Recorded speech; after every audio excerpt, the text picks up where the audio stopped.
حضرت ابو بکر صدیق رضی اللہ تعالی عنہ فرماتے ہیں کہ میں نے نبی کریم صلی اللہ علیہ وسلم سے عرض کیا، یا رسول اللہ مجھے ایسی دعا سکھا دیں جو میں نماز میں اللہ کے حضور مانگا کروں۔ نبی کریم صلی اللہ علیہ وسلم نے وہ کلمات عطا فرمائے جو صرف ایک دعا نہیں بلکہ مغفرت کا وعدہ ہے، رحمت کی کنجی ہیں اور جنت پانے کا پختہ ذریعہ ہے۔ اس دعا کا بندے کے لبوں پر آنا ہی گواہی ہے کہ اللہ تعالی مغفرت فرمانے والا ہے، اور وہ بندہ جس نے اخلاص سے یہ دعا مانگی اس کے لیے بخشش لکھ دی گئی۔ یہ وہ دعا ہے جسے رسول اکرم صلی اللہ علیہ وسلم نے اپنے سب سے قریبی صحابی کو سکھائی جو دنیا و آخرت کی بلندیوں کے طلبگار تھے۔ یہ دعا مانگنا دراصل رب کو راضی کرنا ہے، اور اللہ اس پکار کو کبھی رد نہیں کرتا۔ وہ کلمات یہ ہیں: بسم اللہ الرحمن الرحیم، السلام علیکم ورحمۃ اللہ۔ محترم ناظرین، حضرت آمنہ رضی اللہ تعالی عنہا کے شکم مبارک میں جب نور مجسم سید الانبیاء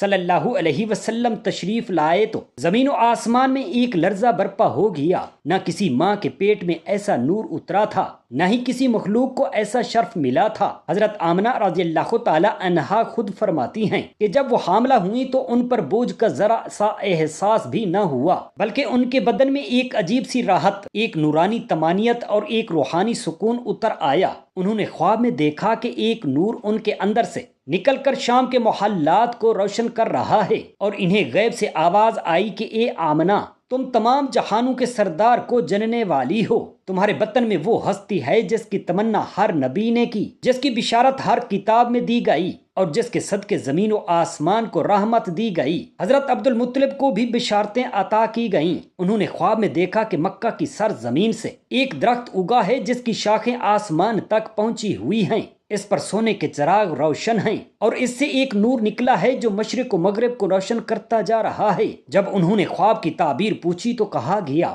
کہ تمہارے خاندان میں ایک ایسا بچہ پیدا ہوگا جو پوری دنیا کے لیے ہدایت کا چراغ بنے گا۔ وہ سید المرسلین ہوگا، خاتم النبیین ہوگا، اللہ کا حبیب ہوگا۔ حضرت آمنہ رضی اللہ تعالی عنہا کے حمل کے دنوں میں نہ صرف وہ خود ہر قسم کی تکلیف سے محفوظ رہیں بلکہ ان کے ارد گرد کا ماحول بھی تبدیل ہو گیا۔ بت خانوں کے اندر موجود بت گرنے لگے، قیصر روم کا محل لرز اٹھا اور اس کے 14 برج گر گئے۔ فارس کی آگ جو 1000 سال سے مسلسل جل رہی تھی وہ بھی بجھ گئی۔ جھیل ساواہ کا پانی خشک ہو گیا، گویا کہ کائنات کے ذرے ذرے نے اعلان کر دیا کہ وہ آنے والا ہے جس کی خاطر دنیا بنائی گئی، وہ آ رہا ہے جس کے چہرے پر رب کے جمال کا عکس ہوگا۔ حضرت آمنہ فرماتی ہیں کہ جب میں چلتی تھی تو مجھے یوں لگتا جیسے کوئی نورانی قافلہ میرے ساتھ ساتھ ہے۔ میں رات کو سوتی تو خواب میں فرشتے نظر آتے، وہ آ کر ادب سے کہتے کہ اے نور کی ماں، تمہارا بیٹا وہ ہے جس کے نقش قدم پر فرشتے چلیں گے،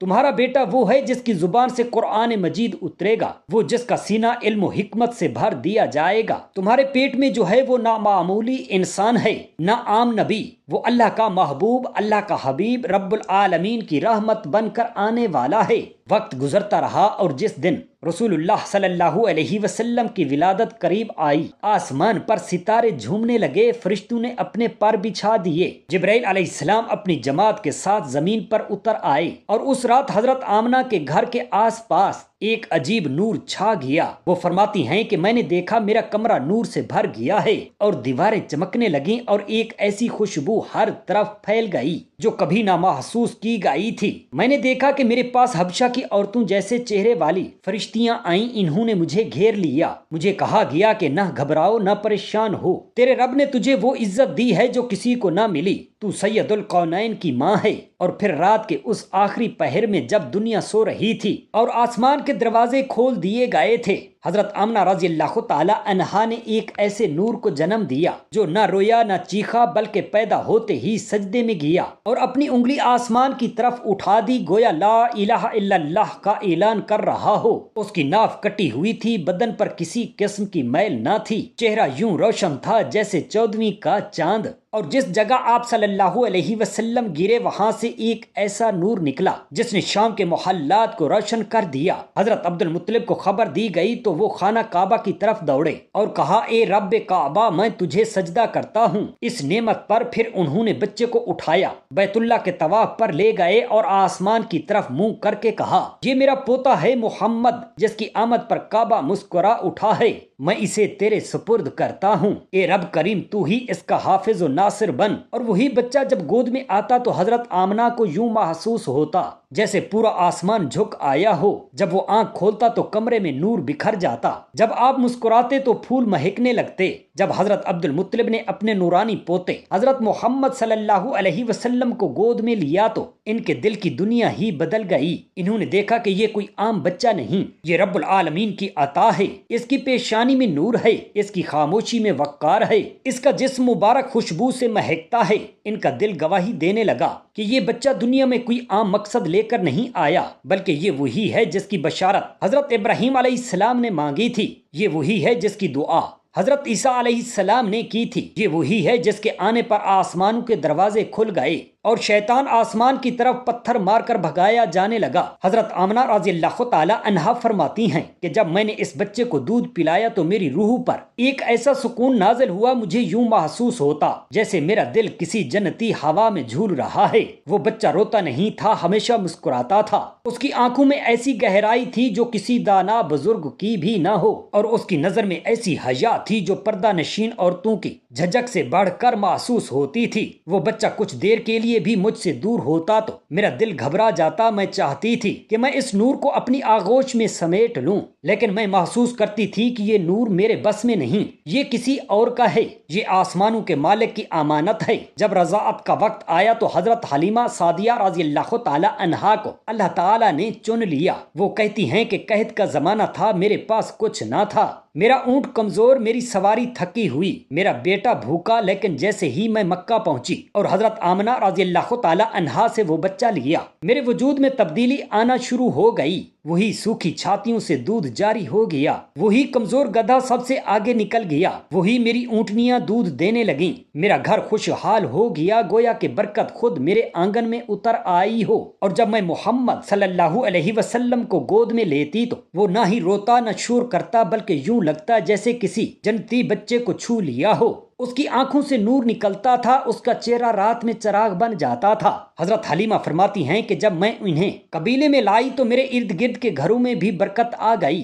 خشک زمین پر بارش ہو گئی، ہمارے جانور موٹے تازے ہو گئے۔ میرے قبیلے کی عورتیں کہتی تھیں کہ اے حلیمہ، تمہیں کوئی خزانہ مل گیا ہے، تمہارے ہاں تو سب کچھ بدل گیا ہے۔ اور میں ہنستی، لیکن میں دل ہی دل میں جانتی تھی کہ یہ سب اس مبارک چہرے کی برکت ہے جسے میں نے گود میں لیا ہے، جسے رب تعالی نے مجھے عطا کیا ہے۔ محمد صلی اللہ علیہ وسلم بچپن میں بھی تنہائی کو پسند کرتے تھے۔ وہ جنگلوں میں نکل جاتے، پہاڑوں کی طرف دیکھتے، چاند کو تکتے اور یوں لگتا جیسے کسی غیبی پیغام کے منتظر ہوں۔ وہ بچوں کے ساتھ کھیلتے تو کسی پر زور نہ ڈالتے، کبھی جھوٹ نہ بولتے، کبھی کسی کا دل نہ دکھاتے۔ بچپن میں بھی ان کے چہرے سے عظمت ٹپکتی، اور جب وہ گاؤں کے بچے کھیلتے کھیلتے لڑ پڑتے تو محمد صلی اللہ علیہ وسلم ان کے درمیان صلح کرواتے، انہیں حق و انصاف کی بات سمجھاتے، گویا بچپن ہی سے نبوت کے آثار ان کے وجود سے جھلکنے لگے تھے۔ اور پھر وہ واقعہ بھی پیش آیا جو ان کے جسمانی معجزے کا اعلان تھا۔ جب حضرت محمد صلی اللہ علیہ وسلم اپنے رضائی بھائی کے ساتھ جنگل میں گئے، حضرت حلیمہ کی روایات میں آتا ہے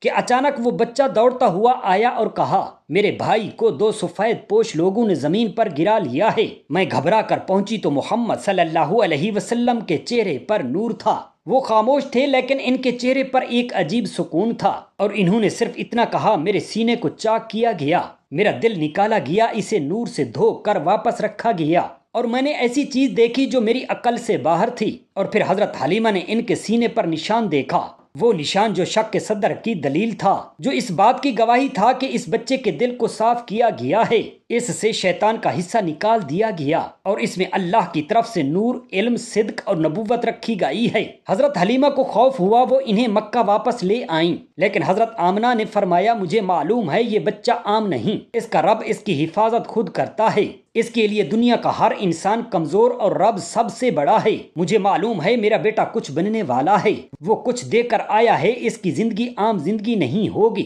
حضرت آمنہ نے جب نبی پاک صلی اللہ علیہ وسلم کو دوبارہ گود میں لیا تو انہیں محسوس ہوا جیسے سارا مکہ ان کے قدموں میں جھک گیا ہو۔ لوگ آپ کے حسن و جمال سے متاثر تھے، آپ کی چال میں وقار تھا، آپ کی نظر میں حیا تھی، آپ کے وجود سے روشنی نکلتی تھی، آپ کی موجودگی میں مجلسیں خاموش ہو جاتی تھیں، لوگ ان کے قریب آ کر کہتے ہم نے ایسا بچہ کبھی نہ دیکھا، اس کی خاموشی عبادت لگتی ہے، اس کی مسکراہٹ دلوں کو نرم کر دیتی ہے۔ جیسے جیسے جناب محمد صلی اللہ علیہ وسلم کی عمر مبارک آگے بڑھی، ویسے ویسے آپ کے معجزات اور صفات کا نور بھی نمایاں ہوتا گیا۔ آپ ابھی بچے ہی تھے کہ مکہ کے بڑے بوڑھے آپ کے اخلاق و کردار کے ایسے ایسے قصیدے پڑھنے لگے، لوگ آپ کو آمین کہنے لگے، کیونکہ آپ نے کبھی جھوٹ نہ بولا، کبھی کسی کا حق نہ مارا اور کبھی کسی کو تکلیف نہ دی، اور ہمیشہ سچ، عدل اور رحمت کا راستہ اپنایا۔ حضرت آمنہ رضی اللہ تعالی عنہا آپ کے ہر عمل کو دیکھ کر حیران ہوتی کہ ایک بچہ جو نہ کھیل کود میں غرق ہوتا ہے، نہ شور شرابے میں دلچسپی لیتا ہے، بلکہ تنہائی، تفکر، خدمت اور سچائی کو اپناتا ہے۔ وہ یقین کرتی تھیں یہ بچہ اپنے وقت کا نہیں، یہ آنے والے زمانوں کا امام ہے اور آسمانوں کا منتخب کیا ہوا نبی ہے۔ نبی کریم صلی اللہ علیہ وسلم جب مکہ کی گلیوں سے گزرتے تو بچے آپ کے پیچھے دوڑتے جیسے کوئی چاند زمین پر اتر آیا ہو۔ جب آپ کسی مجلس میں بیٹھتے تو بڑے بڑے سردار خاموش ہو جاتے، آپ کا ادب کرتے اور آپ کی رائے کو سب سے مقدم رکھتے، حالانکہ آپ ابھی عمر میں ان سب سے چھوٹے تھے۔ حضرت عبد المطلب کی وفات کے بعد آپ کی کفالت حضرت ابو طالب نے کی، جو آپ سے بے پناہ محبت کرتے تھے۔ وہ کہتے تھے کہ میں نے محمد صلی اللہ علیہ وسلم میں کچھ ایسی شان دیکھی ہے جو کسی انسان میں نہیں۔ جب بھی وہ میرے ساتھ ہوتے میرا کاروبار بڑھتا، میری عزت میں اضافہ ہوتا، اور جب بھی وہ میرے پاس نہ ہوتے میرا دل خالی خالی لگتا۔ ایک دن حضرت ابو طالب نے آپ کو اپنے ساتھ شام کے تجارتی سفر پر لے جانے کا ارادہ کیا۔ وہ سفر وہی مشہور سفر ہے جہاں شام کے مقام بصرہ میں ایک نصرانی راہب بحیرہ رہتا تھا، جو کتابوں اور صحیفوں کا عالم تھا اور کئی سالوں سے آخری نبی کی آمد کا منتظر بھی تھا، کیونکہ وہ اپنے سابقہ انبیاء کی جب قریش کا قافلہ وہاں پہنچا تو بحیرہ نے سب لوگوں کو عام نظر سے دیکھا، لیکن جب جناب محمد صلی اللہ علیہ وسلم کو دیکھا تو یکدم احتراماً کھڑا ہو گیا۔ اس کی آنکھوں میں حیرت اور عقیدت کے آنسو تھے۔ اس نے کہا، اے قریش کے لوگوں، یہ بچہ کوئی عام انسان نہیں، یہ وہی آخری نبی ہے جس کا ذکر تورات و انجیل میں موجود ہے۔ اس کی کمر پر مہر نبوت ہے، اس کے چہرے پر وہ نور ہے جو صرف نبیوں میں ہوتا ہے، اور جب یہ کسی درخت کے نیچے بیٹھتا ہے تو درخت جھک جاتا ہے، بادل اسے سایہ دیتا ہے، زمین اس کے قدموں کو نرم کر دیتی ہے۔ بحیرہ نے حضرت ابو طالب سے کہا، فوراً اسے واپس مکہ لے جاؤ، اگر شام کے یہودی علماء نے اسے پہچان لیا تو نقصان پہنچا سکتے ہیں، کیونکہ وہ بھی اس نبی کی آمد کے منتظر ہیں، لیکن ان کی نیت میں حسد بھرا ہوا ہے۔ حضرت ابو طالب آپ کو واپس مکہ لے آئے اور دل ہی دل میں سمجھ گئے کہ میرا بھتیجا صرف میرا نہیں، یہ کائنات کا امام ہے۔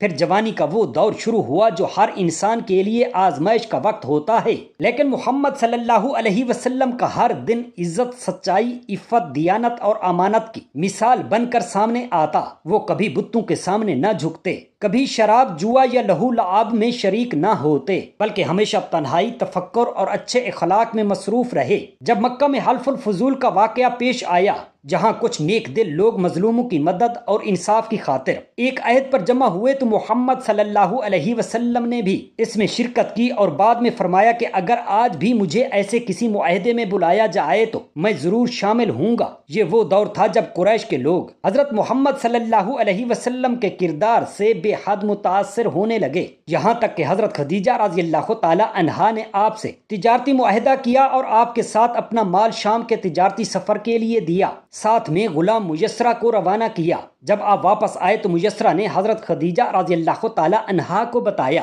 کہ یہ نوجوان نہایت نرم دل، سچے امانت دار اور حیران کن صفات والا ہے۔ جب ہم راستے میں تھے تو بادل مسلسل ان پر سایہ کیے رہا، اور وہ کسی بھی سودے میں جھوٹ نہ بولتے، نہ لالچ کرتے، بلکہ انصاف اور رحم کا مظاہرہ کرتے تھے۔ یہ سب سن کر حضرت خدیجہ رضی اللہ تعالی عنہا نے ان سے نکاح کا پیغام بھیجا، اور جب نکاح ہوا تو سارا مکہ گواہ بنا۔ یہ وہ جوڑا ہے جسے اللہ نے زمین پر چن کر ملایا ہے۔ حضرت خدیجہ نے فرمایا کہ میں نے محمد صلی اللہ علیہ وسلم میں وہ سکون، وہ روشنی اور وہ سچائی دیکھی ہے جو کسی ولی میں ہوتی ہے۔ میں گواہی دیتی ہوں کہ وہ اللہ کے سچے بندے اور رسول ہیں۔ یہ وہ دور تھا جب نبی کریم صلی اللہ علیہ وسلم دن کا زیادہ وقت تنہائی میں گزارتے، کبھی ہیرا کے غار میں جا بیٹھتے، کبھی راتوں کو ستاروں کو دیکھ کر آسمان کی وسعتوں میں گم ہو جاتے، کبھی زمین کی مخلوق کو دیکھ کر خالق کی عظمت کا تصور کرتے، اور کبھی دل ہی دل میں رب سے کچھ کہہ رہے ہوتے۔ وہ غار ہیرا کی خاموشی، وہ راتوں کی تنہائی اور وہ روحانی طوفانی خلوت ان معجزات کی تمہید تھی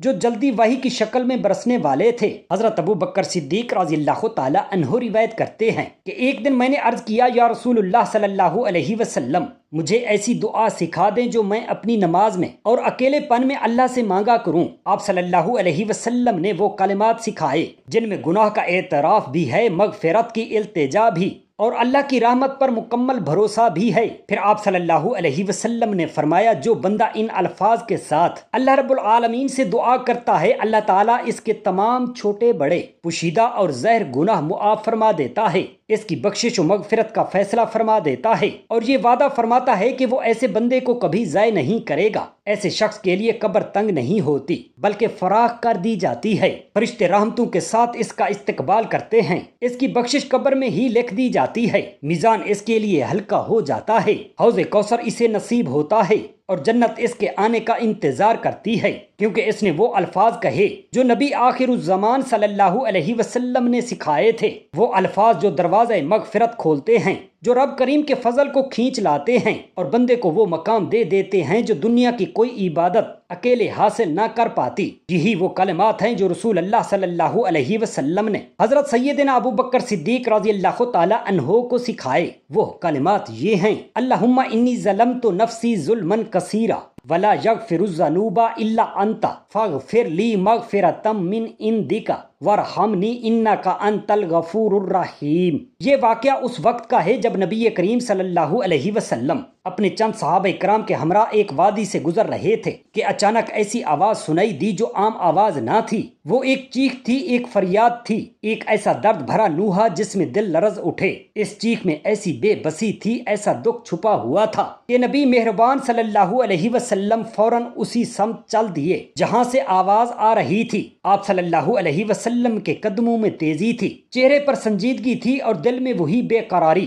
جو ایک سچے رحم دل کے دل میں ہوتی ہے۔ جب آپ وہاں پہنچے تو دیکھا کہ ایک ہرنی زمین پر بیٹھی ہوئی ہے اور اس کے گرد جال بچھا ہوا ہے، پاس ہی ایک شکاری کھڑا تھا جس نے اسے شکار کر کے باندھ رکھا تھا۔ ہرنی کی آنکھوں میں آنسو تھے، بدن تھر تھرا رہا تھا اور اس کی نظریں نبی پاک صاحب الاولاق صلی اللہ علیہ وسلم کے چہرہ مبارک پر جمی ہوئی تھیں۔ نبی پاک صلی اللہ علیہ وآلہ وسلم نے اس ہرنی کے قریب جا کر اس کے کان کے پاس کچھ کہا اور ہرنی نے فوراً ایک عجیب سی آواز کے ساتھ جواب دیا۔ وہ چیخ نہیں تھی، وہ فریاد نہیں تھی، وہ جیسے شکر کی صدا تھی، جیسے وہ کچھ کہنا چاہتی ہو، اور نبی مہربان صلی اللہ علیہ وسلم اس کی بات کو سمجھ گئے۔ آپ نے شکاری سے فرمایا، یہ ہرنی ایک ماں ہے، اس کے چھوٹے چھوٹے بچے جنگل میں ہیں، یہ ماں ان کو دودھ پلانے کے لیے تڑپ رہی ہے، اگر تو اسے تھوڑی دیر کے لیے چھوڑ دے تو یہ وعدہ کرتی ہے کہ اپنے بچوں کو دودھ پلا کر واپس آ جائے گی۔ شکاری حیران رہ گیا، کہنے لگا، یا رسول اللہ، اگر یہ واپس نہ آئی تو؟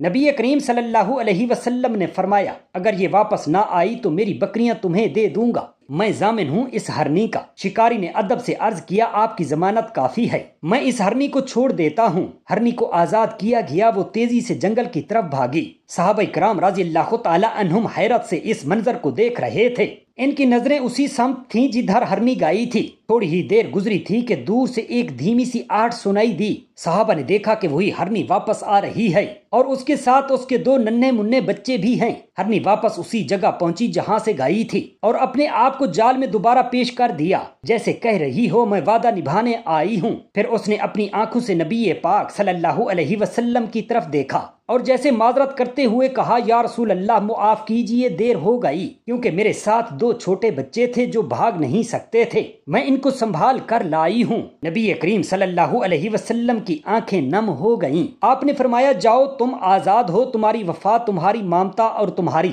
سچائی نے تمہیں آزادی کا حقدار بنا دیا ہے۔ پھر آپ نے شکاری سے فرمایا، اگر اللہ نے رحم دل عطا کیا ہو تو جانور بھی انسانیت کا سبق سکھا جاتے ہیں۔ یا اللہ، ہم تمام مسلمان بہن بھائیوں کو وفاداری کا جذبہ عطا فرما، رحم دلی کی صفت عطا فرما، وعدے نبھانے والا بنا دے، اور ہمیں ان لوگوں میں شامل فرما جن کے دلوں میں تیرے نبی پاک صلی اللہ علیہ وسلم کی محبت، تیری مخلوق کی خدمت اور تیرے خوف کا نور ہو۔ آمین یا رب العالمین۔ جزاک اللہ خیرا کثیرا۔